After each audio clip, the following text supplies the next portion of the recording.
acceptez le sacrifice, tenez-vous sur vos pieds et répondez avec moi, gardez-vous!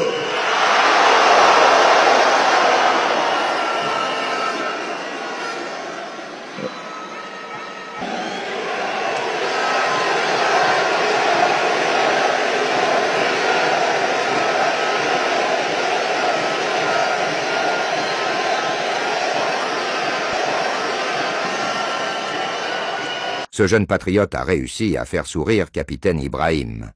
Mais la suite de son discours est intéressante pour toute la jeunesse africaine. Dans 50 ans, on sera en 2074.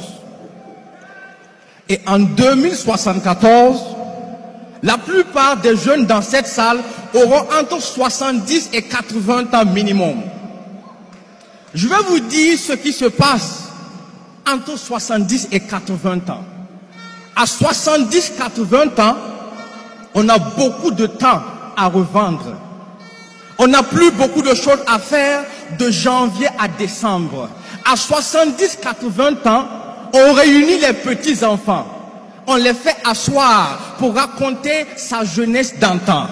Et c'est là qu'on parle de ses exploits. On parle de ses réalisations. C'est là qu'on parle de ses combats et de ses victoires engrangées. C'est là qu'on dit, à notre époque, l'époque du capitaine Traoré, les impérialistes ont voulu essayer...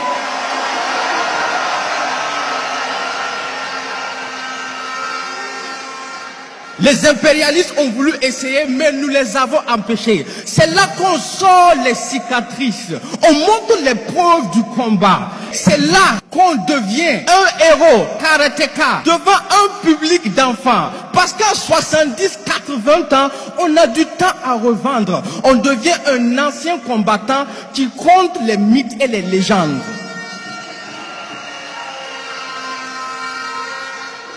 Mais à 70-80 ans, on regrette ce qu'on a raté. On se rend compte qu'on s'est fait avoir par la plus grosse arnaque du temps. La plus grosse arnaque du siècle, ce n'est pas de dévaliser un pays, mais de faire croire à un jeune qu'il a du temps devant lui. Un jeune n'a pas de temps. Le temps, c'est pour les anciens. C'est à 70-80 ans qu'on a du temps à revendre, parce qu'on a peu de choses à faire de janvier à décembre. Alors j'entends dire, profite de ta jeunesse, parce qu'on ne vit qu'une seule fois. Mensonge et arnaque, on ne meurt qu'une seule fois, on vit tous les jours. Je les entends dire, ne te mets pas de pression, tu as du temps pour t'en sortir. Mensonge et arnaque.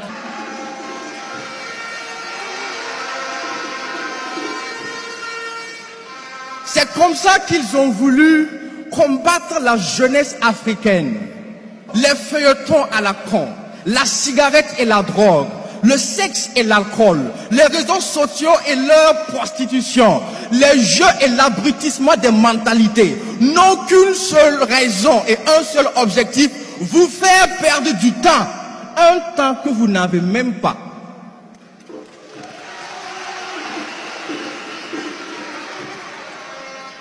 Parce qu'ils savent que l'Afrique est jeune et qu'un jeune est invincible. Mettez un jeune sous la pluie, dans la neige, il réussira quand même si vraiment il le décide. Malgré le virus qu'on a téléguidé en Afrique, les jeunes l'ont avalé et digéré. Et finalement, ce sont leurs propres vieillards qu'ils ont enterrés par milliers. Alors croyez-moi, le plus grand regret de l'Occident, c'est d'avoir une population vieille. Alors oui, ils savent que l'Afrique est invincible à cause de sa jeunesse. Tant que cette jeunesse reste éveillée et prend ses responsabilités. Donc, si on ne peut pas vous vaincre, il faut coûte que coûte vous faire perdre du temps. Du temps que vous n'avez même pas. D'ailleurs, dis-moi un peu, comment tu fais pour avoir du temps pendant qu'on appelle ton pays pays pauvre? Comment tu fais pour avoir du temps pendant que ton sous-sol est exploité, pendant que l'Afrique est assistée presque à tous les niveaux, comment tu fais pour avoir du temps en pleine reconquête de la souveraineté alimentaire, pendant que les champs chôment au village par manque de bras valides? Comment tu fais pour avoir du temps en pleine lutte contre le terrorisme, pendant que même les anciens s'enrôlent pour être défenseurs de la patrie? Comment tu fais pour avoir du temps si les gens travaillent le jour et la nuit deviennent des veilleurs qu'on appelle Wanyia? Comment tu fais pour avoir du temps?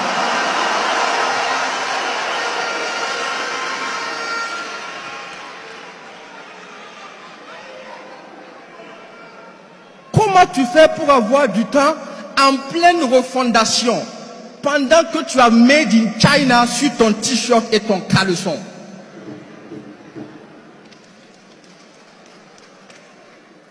C'est vrai que la jeunesse africaine a longtemps souffert, mais elle n'a pas souffert de pauvreté comme on veut nous le faire croire.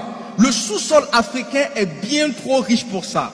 La jeunesse n'a pas souffert d'analphabétisme comme on veut nous le faire croire. L'éducation africaine est bien trop bonne pour ça. La jeunesse africaine a plutôt souffert de manque de repères et de dirigeants dignes.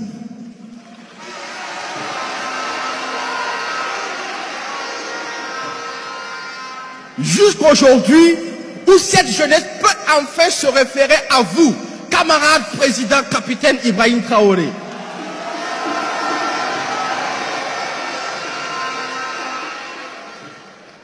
Dès lors, tout a changé, parce que tout est devenu urgent, parce que tout est allé vite, et parce que l'Afrique est fière.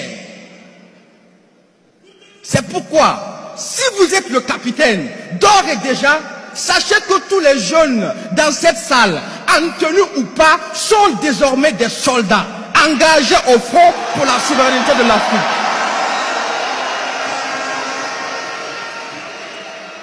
Alors, est-ce que vous m'entendez, soldats?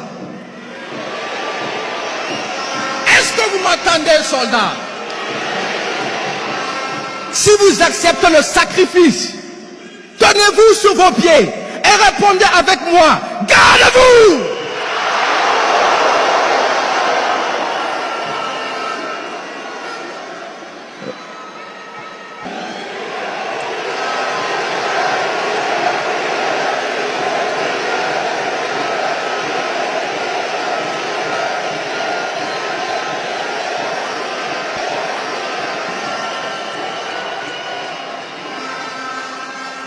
Écoutez-moi jusqu'à la fin. Dans 50 ans, on sera en 2074. Et en 2074, on sera des anciens combattants.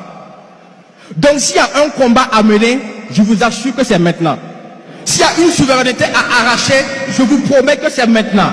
S'il y a une révolution à faire, je vous assure que c'est maintenant. S'il y a une refondation à faire, je vous promets que c'est maintenant. Parce que à 70-80 ans, on aura du temps à revendre. On n'aura plus grand chose à faire de janvier à décembre. À 70-80 ans, on réunira les petits-enfants pour leur raconter l'épopée du capitaine et la conquête des soldats.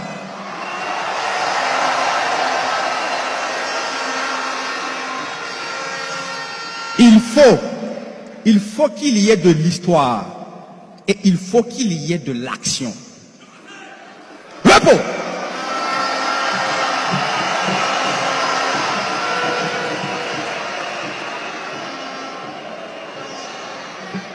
Nathanaël Minungu. Le discours de ce jeune patriote exhorte la jeunesse africaine à ne pas perdre de temps et à agir immédiatement pour assurer l'avenir du continent. Il souligne que le temps est précieux et que les jeunes ne doivent pas se laisser distraire par des influences extérieures qui cherchent à les rendre inactifs. Il met en garde contre l'idée fausse que les jeunes ont du temps devant eux, rappelant que le véritable temps disponible ne vient qu'à la vieillesse, lorsque les opportunités d'action sont limitées. l'accent est mis sur la nécessité de se battre maintenant pour la souveraineté, la révolution et la refondation de l'Afrique, afin que, dans 50 ans, les jeunes d'aujourd'hui puissent raconter à leurs petits-enfants leurs exploits et victoires. L'auteur appelle les jeunes à accepter le sacrifice et à se mobiliser en tant que soldats pour le futur de l'Afrique.